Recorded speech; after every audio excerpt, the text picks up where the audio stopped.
देहरादून में एंट्री करें तो संभल जाएं।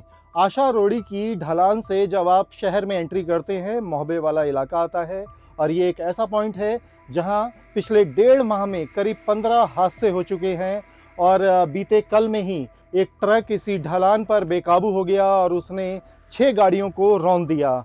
गनीमत रही कि इस हादसे में कोई गंभीर रूप से घायल नहीं हुआ। ट्रक ने एक दूसरे ट्रक को टक्कर मारी और 5-6 गाड़ियों को अपनी चपेट में लिया और उसके बाद सड़क किनारे बड़े नाले में इस ट्रक का एक टायर धंस गया और ट्रक पलट गया।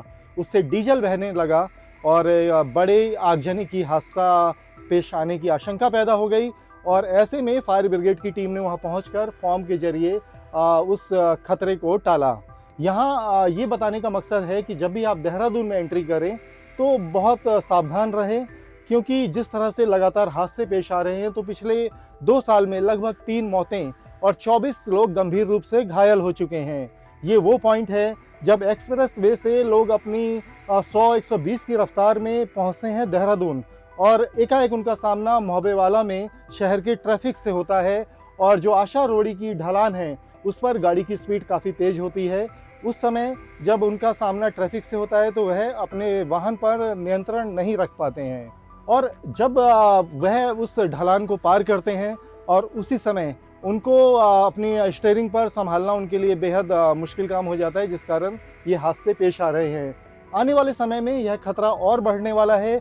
दिसंबर के बाद एक्सप्रेस वे कभी भी शुरू हो सकता है, जिसके बाद जो देहरादून आने वाले वाहनों की संख्या है वो एकाएक बहुत तेज़ी से बढ़ने वाली है, लेकिन वो ढलान अभी भी खतरा बनी हुई है, जिसकी वजह से ट्रैफिक पुलिस ने अन्य विभागों के साथ मिलकर एक जॉइंट सर्वे कराने का प्लान बनाया है। प्रस्ताव तैयार किया गया है जिसमें परिवहन विभाग, स्थानीय लोग और जो अन्य एजेंसियां हैं जो उस एक्सप्रेस वे की डिजाइनिंग से जुड़ी हैं, पीडब्ल्यूडी है, NHAI है, इन सब के साथ मिलकर उस ढलान पर कैसे यातायात को काबू किया जाए, कैसे रफ्तार पर ब्रेक लगाई जाए, इसको लेकर एक प्लानिंग की जाएगी। जो एसपी ट्रैफिक हैं लोकजीत सिंह, उन्होंने बताया कि इसका प्रस्ताव भेज दिया गया है। जल्द ही इस पर वर्कआउट किया जाएगा, कोई ना कोई एक ऐसा रास्ता अपनाया जाएगा ताकि हादसों पर लगाम लगाई जा सके। पिछले 1.5 साल में इस पॉइंट पर करीब 3 मौतें और 24 लोग घायल हो चुके हैं। तो आवश्यकता है कि जब तक रोड डिजाइनिंग में या स्पीड के पर नियंत्रण के उपाय नहीं किए जाते, आप जब भी देहरादून में प्रवेश करें तो अपनी गति को नियंत्रित रखें और इन हादसों से सबक लेते हुए सावधान रहें।